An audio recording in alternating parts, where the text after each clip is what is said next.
Again. Hello, welcome. Uh, Jordan, small but influential crowd. So, and I'm assuming everybody is at the How to Build Your Own Compiler session, so it's okay. This will not be that. So I'm George DeMet, founder and co-CEO, along with Tiffany Ferris of Palantir.net. No relation to the data analytics company that you may have been reading about in the news lately. We're a digital consultancy that designs and develops solutions for higher education, healthcare, technology, and public sector clients using Drupal and open source technologies, and based outside of Chicago, Illinois. I've been involved with Drupal in various ways since 2007. I was one of the co-chairs of DrupalCon Chicago in 2011, and so that was kind of the music we were hearing beforehand was from that show. And I've also served as a longtime member of the Drupal Community Working Group. So, I don't think it's any surprise to anyone, certainly in the Drupal ecosystem, but I think in the digital agency world in general, that the business of open source is under strain right now, right? There's a few different kinds of things that are going on. One that we see quite often is that the convenience of proprietary SaaS platforms has undercut demand for open source products like Drupal. We're certainly seeing that a lot of customers are increasingly prioritizing cost over expertise. And, and kind of the challenge that I think many of us in the Drupal space are seeing is that those who do contribute, right, who offer that time, make that time for contribution, end up being at a price disadvantage to those I apologize for typo slides, to those who do not contribute, right? And this ties into something that Dries has talked about for quite some time. He wasn't the first to talk about this, but I think he's done a really good job of articulating this in very straightforward terms, right? The maker-taker cycle, right? So he talks about essentially kind of two different groups of companies or players in the ecosystem. You have makers, who are those who directly invest in both growing their companies as well as the open source projects that they work with. And then the takers, who are solely focused on growing their business and letting others take care of the open source projects that they work with, right?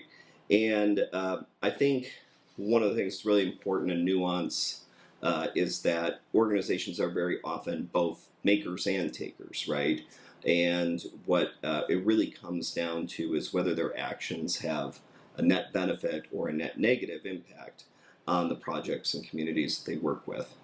And one of the things that Dries says there, right, is that, if you have enough takers in an open source project who are very aggressive, it actually causes additional harm because those takers, because they're so aggressive and so competitive, end up, incentivizing the makers to act in a more selfish way, to reduce or stop their contributions because they're, again, looking to compete on cost, and the contribution might be seen as another form of overhead, right? And so in that way, takers can actually turn makers into other takers. But this isn't just about Drupal, right? There's kind of some bigger, broader things that are going on in open source as well, right? We see fewer junior developers who are in the market, and that's in part due to AI, right? So a lot of the jobs that junior developers would normally have had, companies might instead be choosing to invest in AI for that. Whether or not that's a good idea is a whole other conversation, but the result is that you have one of the ways that junior developers often gain skills and expertise and cut their teeth is through open source contributions. And so when you have fewer junior developers, you have fewer fresh folks coming into projects. In the post-COVID era, in-person conferences and events like we're at right now have seen reduced attendance. This is true, across the board, and which means that they're no longer generating the amount of revenue that they used to. And for many open source projects, the revenue from events is one of the primary ways that they fund their projects and communities. Bot traffic, most notably from AI, is increasing infrastructure costs. AI bots are hammering servers and infrastructure, and creating all kinds of additional traffic. Essentially, DDoS, the impact of a DDoS attack. DDoS attacks are also happening, so that's another challenge. And coming out of all this, like a lot of open source projects often lack sufficient funding or governance, don't have the mature governance in order to be really equipped to handle these challenges. So there's a few things that different projects are doing to try and address these challenges to increase revenue. One way is finding ways to get more money from existing contributors, right? So costs go up, sponsorship fees go up, maybe we have some new kinds of sponsorships, things like that, kind of increasing the expectation from those who are already contributing. That becomes difficult in a challenging business environment because, again, those of us who are contributing, have less capacity to devote to that. Providing more value-added services. So Tiffany was just on stage not too long ago talking about the Drupal Marketplace initiative. In addition to making Drupal easier to use for a lot of people, it also has the potential to create an additional revenue stream for the project. It's not the primary goal, but there are also other kind of value-added products that Drupal offers. Drupal Steward is one of them, the Drupal Jobs board. Those are all kind of other places where revenue can come in. So these value-added services, right, like this is, in theory, a good way to diversify revenue, but you obviously have an upfront cost to developing products and services. Not everyone is successful. You might also run the risk of creating a service that competes with firms who are already in your ecosystem, especially if you were to provide hosting or other professional services. So that has its pros and cons. Selling board seats to large corporations. This is essentially the foundation, the model that's been used by the Linux Foundation for many years. So if you are a platinum level corporate member of the Linux Foundation, which is $500,000 US, you get a dedicated seat on the board of directors. That has worked out very well for them from a financial perspective, but a pay-to-play approach means that you're potentially giving up some of the control and influence over your project to someone who might not necessarily share your values or have the same interests of your community at heart. And then, of course, there is incentivizing non-contributors to give back, right? So in Drupal, we have the contribution credit system, and if the more you kind of contribute, the kind of higher up in the ranking, the more visibility you get on Drupal.org.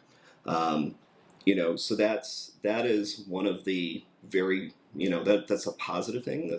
We have the metaphor of the carrot and the stick. That's a carrot to contribute more. Or you can go the other way, which is essentially punishing people for not contributing to your project. So that's kind of the first of the cautionary tales that we'll be looking at. So this is what is kind of going on in WordPress right now. And so essentially what happened was that in WordPress there's a hosting company, WP Engine, They're a very large and successful hosting company. They built roughly a $500 million business hosting and managing WordPress websites for thousands of clients. And but they but Matt Mullenweg, the founding developer of WordPress, says they're a cancer on the WordPress project because they're not giving back, right? They're essentially exploiting the resources, extracting the resources from the WordPress community, and building this very large business on top of them, but not paying back their fair share. And and so he's also accused them of abusing WordPress trademarks. Their name, WP Engine, is potentially something that would be easily confused with WordPress, whether or not it's an officially sanctioned hosting. So last year, around this time, he got up on stage at WordCamp and gave this speech talking about these things, and then subsequently he shut off access to WordPress.org to WP Engine and its customers in an attempt to really get them to pay attention, to kind of coerce them into paying that fair share. So this meant that if you were hosted on WP Engine, you didn't have access to the automatic updates from WordPress, you didn't have access to download new modules from WordPress.org, and so the end result was this has become a very messy and expensive lawsuit. Matt was ordered by the court to restore access, to the WP Engine and its clients, but this is still playing out in court. It was very corrosive to the community because it felt to many WordPress community members unexpected, and it felt to them like if he could just take this unilateral action and cut off access to one company, he might be able to do it to anyone, right? So that has been a challenge, and it's actually so a group of WordPress developers, high-profile WordPress developers, have gotten together, and with the support of the Linux Foundation, who, as we've just discussed, is very well resourced, they have launched an alternative package manager that doesn't rely on WordPress.org if you want to download plugins or updates.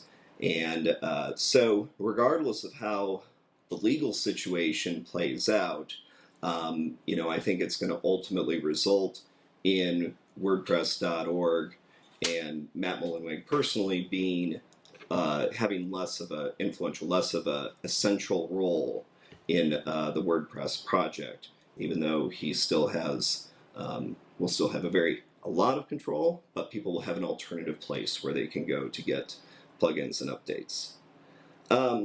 Second cautionary tale I want to take a look at is Ruby Central. And I put the word allegedly in here, and I actually think this is very important because this is a situation that's still playing out, and it's just been in the last few weeks.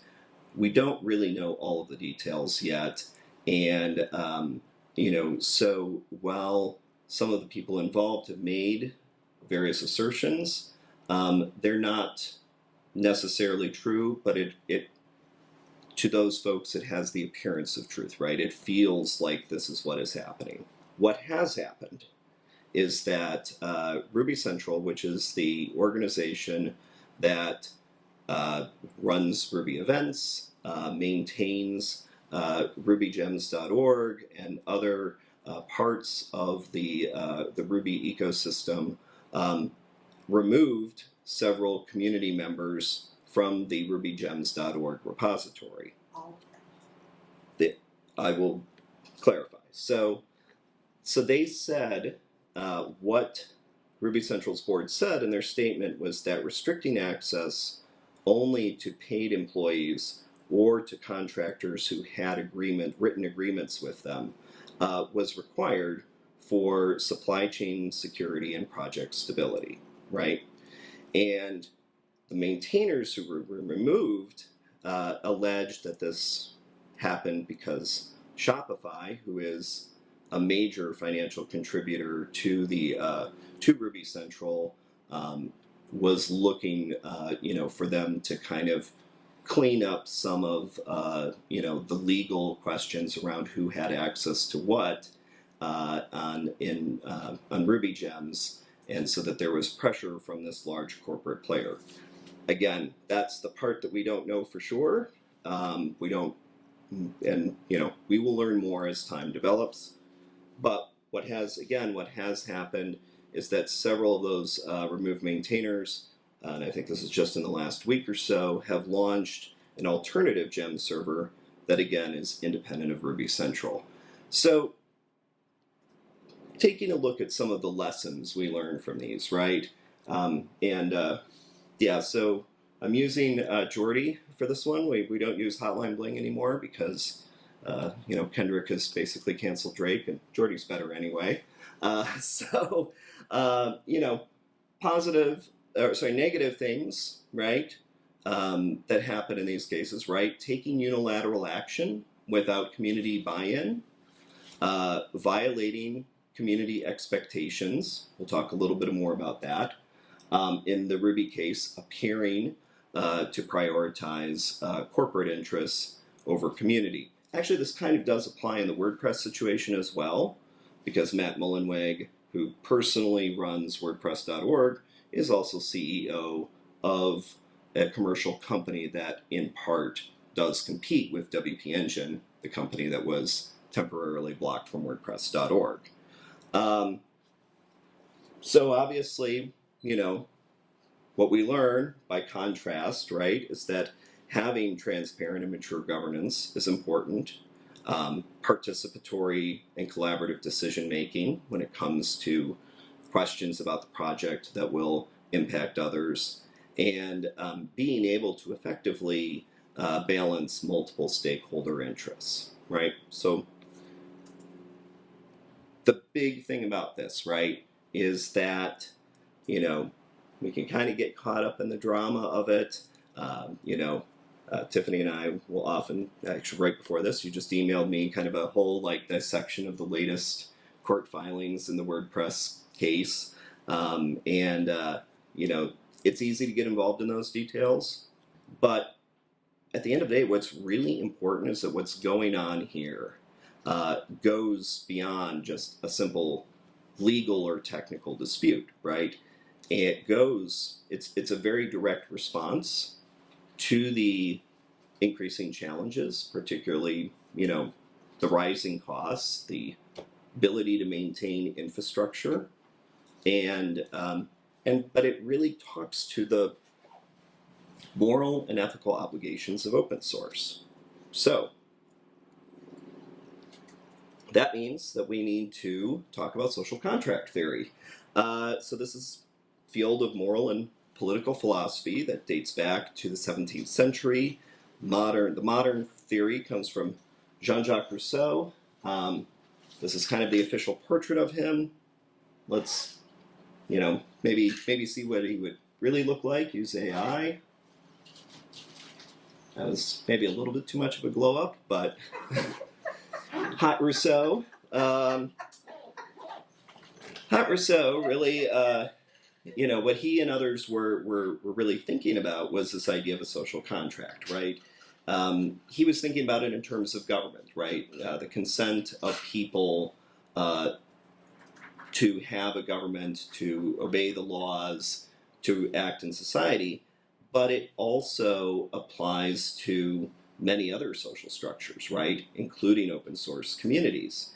And the thing about the social contract, right, is it's not a code of laws, it's not your constitution, it's not a charter, it's not any of these things. What it really is, a social contract are the things that we in the community believe to be true, right? In the absence of a rule that says things are this way or that way.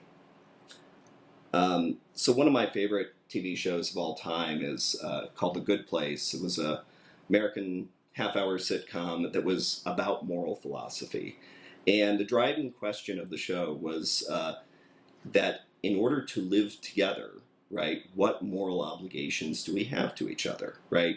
And this question actually comes from inspired by a book by philosopher T.M. Scanlon called What We Owe to Each Other.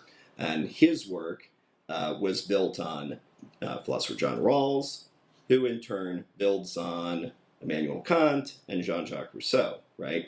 So Scanlon grounds his answer to the question through the frame of seeking the positive value of a way of living with others, right? So when we look at open source, right, what do we, the social contract, right, of open source, what we kind of, I think, generally believe to be true, right, is that our projects are there to make the software available, to enable contribution, to treat members of the community with dignity and respect, and to provide clear and transparent governance, right? From a community, what we believe to be true, right? Don't take more than you need, give back, support others and their contributions, and foster a welcoming, inclusive culture so that you can have more people, more contributors, and you can have those positive benefits of being together in the community. And so I think there's some key questions here, right, that every project through that lens needs to be thinking about, right?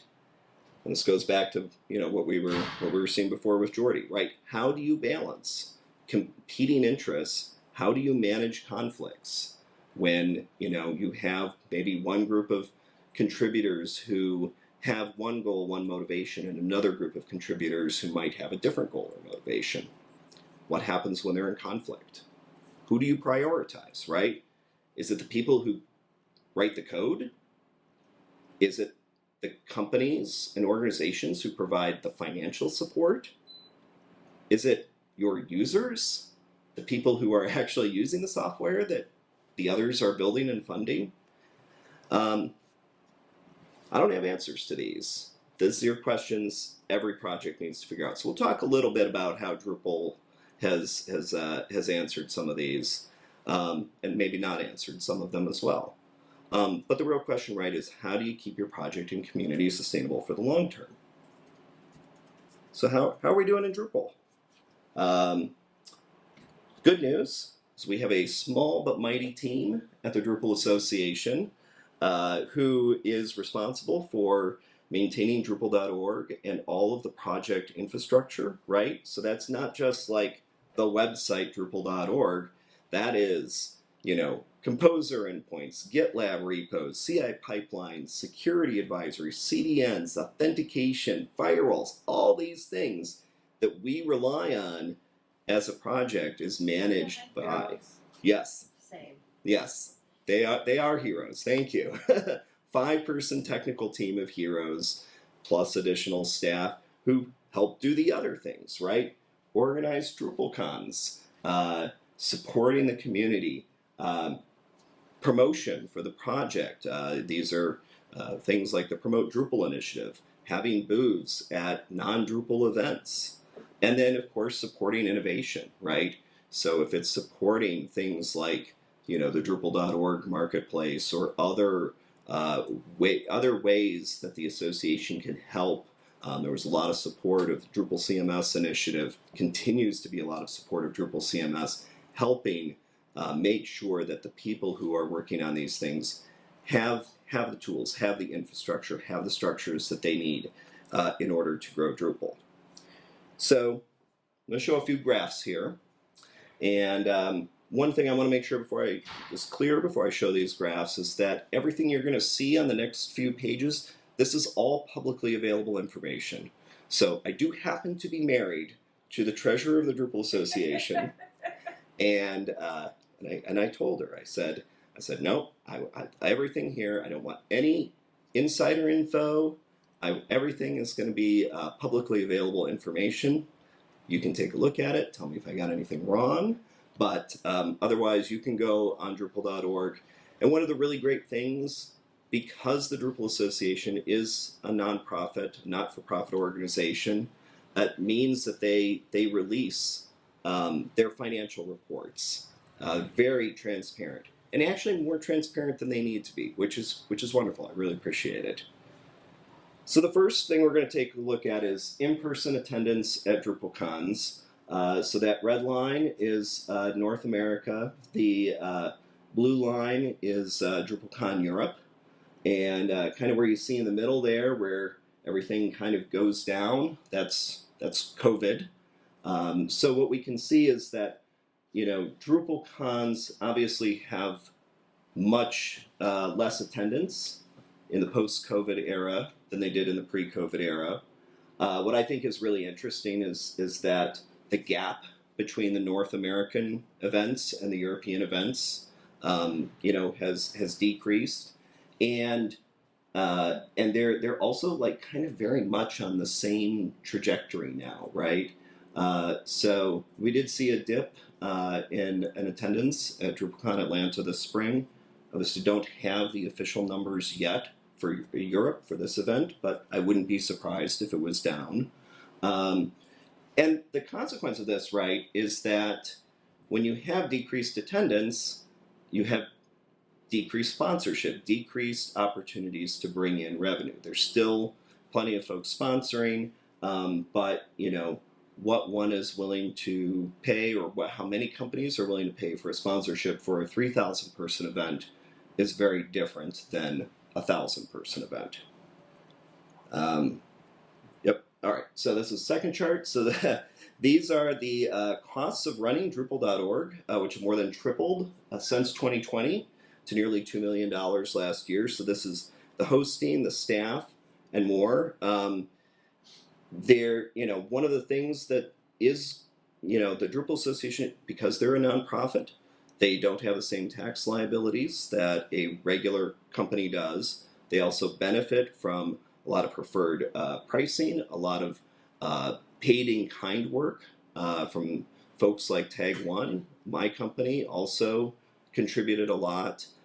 So not all of this is cash that's represented here, but it does represent that there is a lot of work and time and energy that's going into Drupal.org. So again, this is over the last 10 years, taking a look at the decreased revenue, and expenses. It's been kind of going back and forth. Obviously, you want to have, ideally, the revenue line be higher than the expenses line as much as possible, but it doesn't always have to be. It's okay if you spend a little bit more in some years than in other years, as long as you're continuing on balance to have higher revenues, right? And, so one of the, things that we've seen over the last couple of years, right, is that, this year and last year, we're seeing that expenses are again exceeding revenue.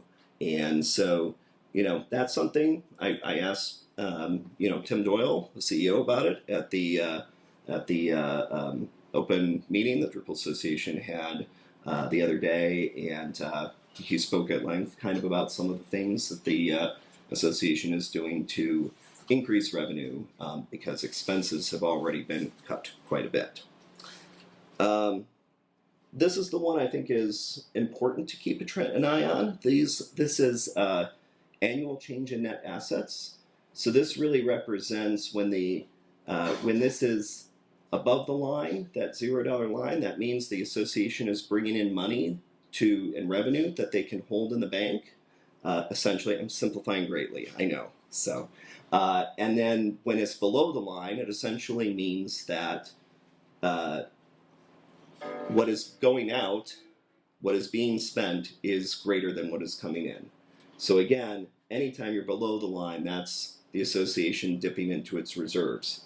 When we are looking here at 2015, 2016, that was a lot of that was associated with some major upgrades to the Drupal.org technical infrastructure, great Git migration, changes to the tooling and everything. Those were kind of one-off expenses, right? So it's okay to make those investments, because if the idea is that it's going to result in, the project being more sustainable, right?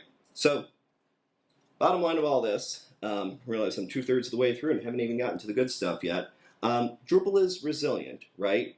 But we're facing headwinds again, like everyone else, right? So the decreased DrupalCon revenue post-COVID, the cost of running Drupal.org keeps going up, which means that there's kind of that limits the Drupal Association's ability to address non-priority tasks or to make those proactive strategic investments that we would all love to see made in the project. So again, going back to that big question, how do we keep Drupal sustainable in the long run? So this is where I'm going to talk a little bit about commons theory. This is a study of shared resources, right? Like open source software, how communities manage them.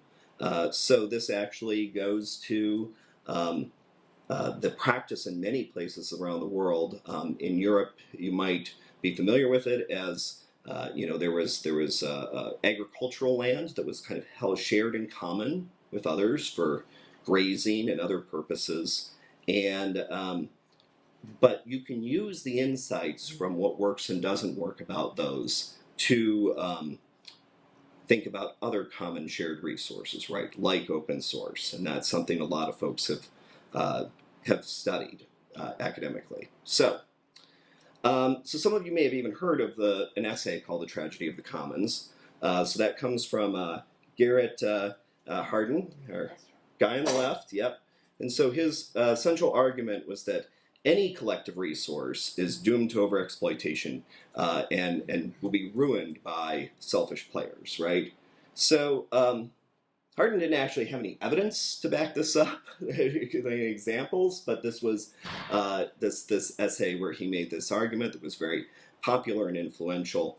I should also point out the guy had some other kind of problematic ideas, racist, eugenicist ideas, but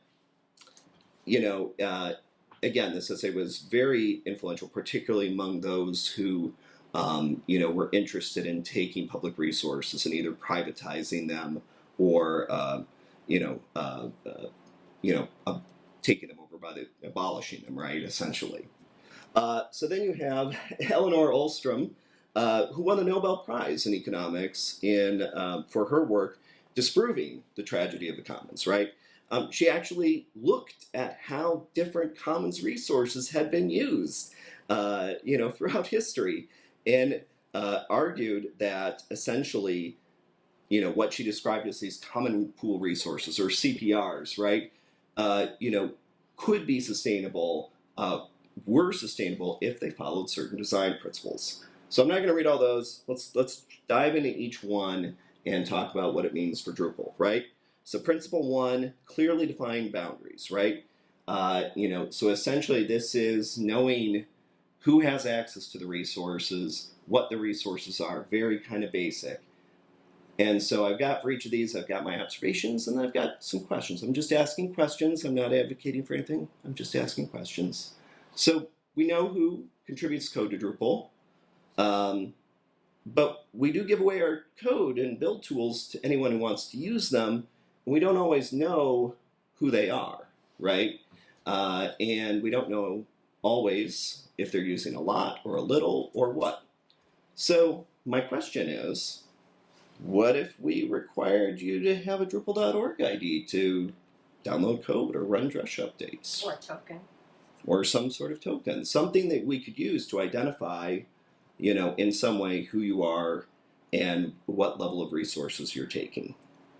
There's a DA initiative related to that. There may be some initiatives related to some of the things I'm talking about. Coincidentally, yes. Principle 2. This one is a mouthful.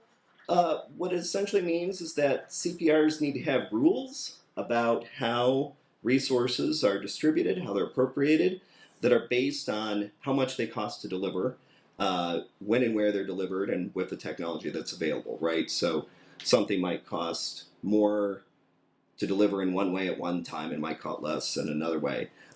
So again, we make our tools freely available to anyone, anytime, anywhere.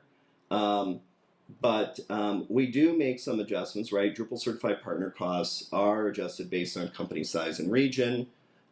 We do have a terms of service that say you can't like take so much stuff that you're going to cause harm to our infrastructure.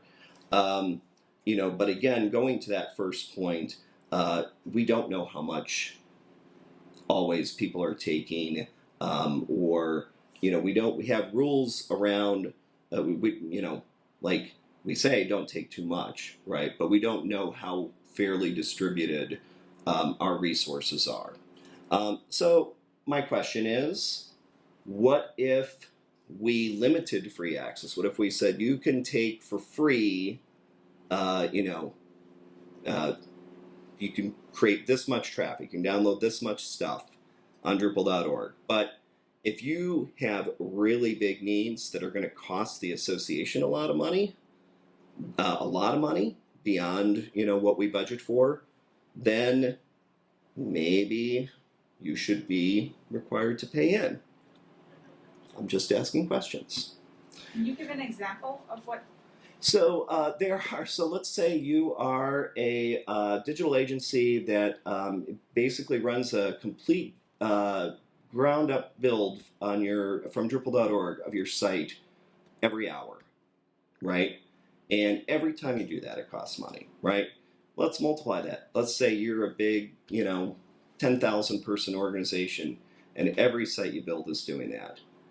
That's a tremendous cost, right? And that's very different than I'm trying to build Drupal for a smaller number, clients or my own use, right? So what I'm really talking about here is really those cases where you're using a ton of resources and you're using resources that make it difficult to provide resources to people who can't afford them maybe as easily as you can. So principle 3, collective choice arrangements, right? So essentially this is people who are impacted by a decision need to have a voice in it. We do have a very strong culture of participatory decision making in Drupal. I believe we are a relatively welcoming and inclusive community compared to other open source projects, which I know is not the highest bar. And it is my experience that even when we disagree with them, most of the time, most of us abide by the decisions that are made. So I don't have too much here other than my question is, how might we get better at giving more of a voice to Drupal users in addition to our developers, right? Principle 3, monitoring. Again, we're really good at monitoring who's contributing and what they're contributing. Our contribution credit system is amazing. No other open source project has anything like this. And it is monitored and run by Drupal Association staff who are responsible and accountable. That's the other part of it, right? So my questions are, how might we empower more people who are to be community monitors, to maybe take some of that burden off the paid staff? And how might we better monitor user behavior? Again, going to that question, if someone is just pounding the servers over and over again, trying to, run builds, how might we better monitor that? Graduated sanctions. So there's a couple things here. We do have a very well-established enforced code of conduct. So this is basically like if you violate the rules, there's kind of an established system. You don't get thrown in jail on your first offense. There is a process, right? So we have a well-established enforced code of conduct. We do have rules against contribution credits so people don't game the system. And the staff is responsible for enforcing the contribution credit rules. The conflict resolution team enforces the code of conduct. That conflict resolution team is ultimately accountable to the Drupal Association Board of Directors, who's responsible for appointing the members and can overturn their decisions if needed, right? And so we do have those kind of established graduated systems. I've definitely seen cases where somebody's been gaming the credit system and they get a warning and they get training before they get sanctioned. One thing we're not always so good at is we're great when it comes to individual behavior. We don't quite have as many rules or processes when it comes to companies or organizations that are violating the rules. So my question is, how might we better address that? Again, conflict resolution system. We have a conflict resolution team, well-established processes for addressing conflict between individuals. We don't have as much of a process for addressing conflicts between organizations or for addressing conflicts between community members and the Drupal Association. So my question is, how might we better demonstrate that accountability? How might we have some better processes at that organizational level? This one is very straightforward. This is basically, do we have the legal rights to control the resources that are recognized? And this is important, right? Because, otherwise it could all just go away. The Drupal Association is a recognized nonprofit entity in the United States. We do have a very well-developed terms of service on Drupal.org, which outlines the legal rights and responsibilities. And when it comes to use of Drupal.org, this is actually really important. WordPress.org does not have a terms of service. And so if you're downloading stuff off Drupal.org, one of the things the WP Engine is arguing in court is they had the WordPress. Sorry, again, the WP Engine is arguing against WordPress is that they had the right because there was no rules, no terms of service saying what the rules were. We're under the GPL, which has been recognized all over as a legally enforceable license, right? So my questions, we'll get to Principle 8. How can Drupal be legally recognized in more jurisdictions? And, how do we anticipate and mitigate potential changes to the legal landscape? And I'm thinking of this particularly as an American, where we're going through a lot of changes right now.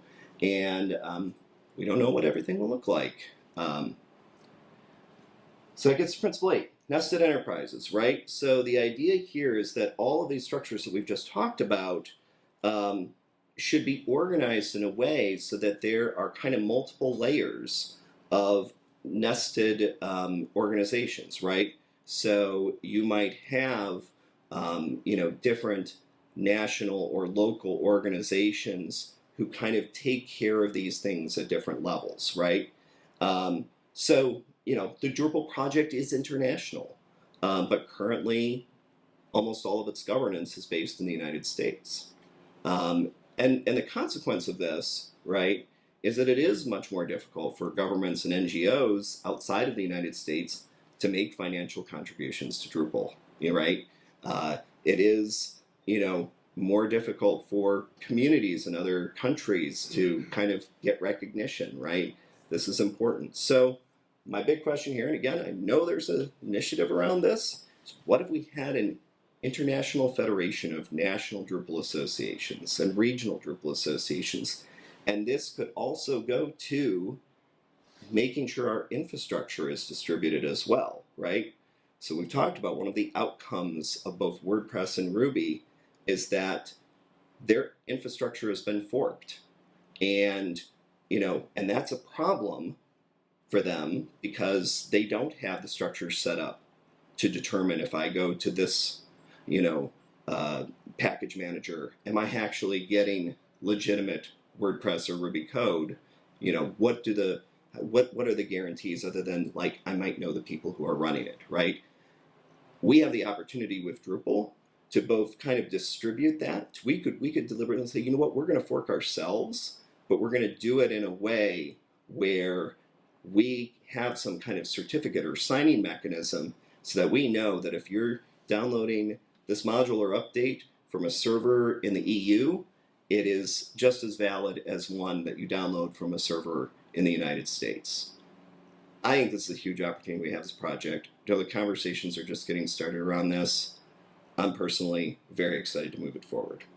So, all right, very quickly, because I know we're at time, I'm going to do we call it Fist to 5. So scale of 1 to 5, everything I've just kind of talked about, giving you my thoughts. How well do you think we're doing? This would be we're doing terribly. Not at all. Drupal is doomed. And this would be 5 fingers would be Drupal is awesome and we are completely set up for the future. So so based on that, 0 to 5 fingers, and just put them up. Where do you think we're at? So I see a 3, another 3, I see a 4, I see a 3.5, and another 4. Ladies and gentlemen, The lunch bags are now being served in the expedition hall. Excellent. So I'm going to let you all go for lunch. But yeah, these are my thoughts. We're ahead of the game when it comes to governance conflict resolution. We still have work to do to improve monitoring and resource allocation. I am going to skip forward to the very last slide. This was essentially find ways to contribute to work through your organization. I'm happy to send you all these slides if you want. Become a Drupal certified partner. Even if you're not an agency, it's really important for you to do this. And if you're a Drupal customer, here's some things you can do. Make Drupal certified partnership a requirement for anyone your organization works with. Require that the hosting companies that you work with are Drupal certified partners and give back. Make sure that your contracts have open source contribution carve-outs so that when you're working with an open source company, the improvements that are made for your project can go back in. It benefits everyone. If you can't do these things on your own because of how your company is, partner with someone else who can, right? There's a very famous tech company based in the United States that does this, right? I cannot name them, but they make a ton of contributions to Drupal, and they do it all through the different partners that they work with. So this can be done. Final thought. We're all responsible for keeping the commons healthy, and in return, the commons is what allows all of us to thrive. If anyone wants to stick around for questions, I'm happy to stay here and answer them. Please rate and review, and thank you.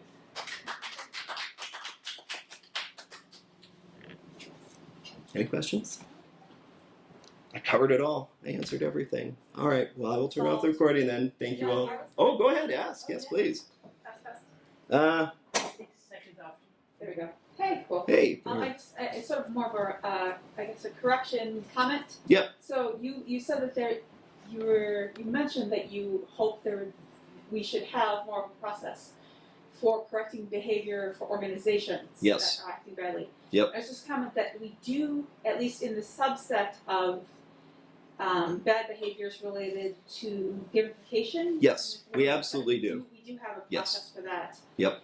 Where, especially with certified partners, where if we notice that contributors from an organization are acting badly, we contributors escalate that to the DA, and the DA works with that organization to try to train their contributors to act better. So we have a model there that can be applied to other at least with the partners. And it's more difficult if we don't have that contractual relationship with the partners. Yeah, I've absolutely seen that. Yeah, and I wish I'd had more time to talk about that, because it is a really great system, and it hits at both the fact that we have these processes, and it's that graduated sanctions. Like, we really give those organizations where we're seeing gamification go on, or what looks like gamification, we give them that opportunity to correct their mistake. If they're still having challenges, we offer them the training, and then if it keeps continuing, then there are sanctions. But you're right; it only applies and the penalties can only apply to certified partners. So if you have somebody who's not a certified partner, who doesn't care about their Drupal marketplace ranking, who's and I guess I don't know why you're trying to game the credit system if you're doing that, but you could make life very difficult for a lot of people by, we're starting to see like people submitting AI, slop as a contribution. There's a lot of that, and then it gets to the point where the only punishment you can offer is to ban them. Exactly. And it's just like whack-a-mole banning your constantly. Yeah, I mean, I was really thinking more back to my experience when I was in the community working groups conflict resolution team, and the vast majority of issues that we dealt with were between individuals, right? But there were a few times when it might be an individual who had a dispute with a company, right? Or two companies that had a dispute with each other, or a company or a person who might have had a dispute with the Drupal association. And in those cases, we didn't really have a playbook to work with, right? We could try and mediate, and because I'm in a situation right now where that might apply. Yeah. So that's kind of where I was going. Like, I wish we had more around the kind of non-contribution related challenges, disputes, because that's something that, I mean, it's hard. I mean, we're a volunteer committee, and we're like, well, we're not really in a position to basically make a decision this dispute of company A versus company B, because it's almost like at that point it's like it becomes almost a legal matter, and it does, our right. legal isn't nearly set up like what the DA's legal is not remotely. Yeah, well, and then again, it goes to, I think you can even apply it out to that. In this case, we had companies from two different countries, right? So we definitely can't do any of this. So not only do we have this like any decision we make is going to negatively impact one of these two businesses, that's problematic, and two, like nothing we say or do can be legally binding, because again, we're dealing with different legal jurisdictions. And but if we had this kind of federated model where there was accountability and responsibility at the nation level, or even state province level as well, then it would be a lot easier, I think, because you would have a local structure, that you could go to before it gets escalated all the way up to the international level. Mediators on both sides. Mm-hmm. Of course, yeah. And you could have, so if it was like country A versus country B, you could have, the let's say the dispute was between Denmark and Sweden. I don't know. They never have any disputes, but yeah. Except for you how could to pronounce things. Of course, you could have somebody from Danish Drupal Association, Swedish Drupal Association, and they could get together and they could negotiate that out. And then if they couldn't come to an agreement, then it could get escalated up to an international level mediator. But that will take time. Yeah, thank you. The other thing that I wanted to ask about is, so that last slide we had to kind of brush through, it had your sort of a contribution responsible basis for how to contract. Yes. I think Yeah, that was one of the. Yes. I think that you should create it would be great to have a template for that and share Agreed. it with businesses. I would love to see that on Gdemet as a. That's a very good idea, and I think. The association is working on that. Is the association working on that? That's wonderful. Yeah. Yeah, and also to reach out to procurement, because Yes. government procurement in the EU is actually coming up, and so we are going to try and do some policy making lobbying to try and get those things in as well. That would be amazing. Yeah. So for the So recording. you're already on. I should have realized you were already on the ball about that. Yeah. For the recording, Tiffany was just saying that the Drupal Association is working on making sure that we have those kind of templates for reference that would be available to those doing procurement, and also lobbying with the EU and others to try, as they go into their procurement cycles, to make sure that language is there. I know we as a company have our own language that we ask for. It's fairly United States specific, but it is something I think we could probably. There's no reason we couldn't share that with others. So. I shared it before. Yeah, we've kind of shared it one-on-one, but I think we could also No, I share did it South by publicly. Southwest talk where I shared it all. Oh, that's true. That was a long time ago. But yes, South by Southwest. Yeah. Any more? You good? That's all. Thank you I so just- much. Yeah. I was Alright. hoping there'd be more people here. Yeah. Everyone, again, everyone wants to build their own compiler. That's also the buff about accessibility. Okay. Well, maybe building some of the tools we talked about, hopefully them building. So I'm going to turn off the recording now. Thank you.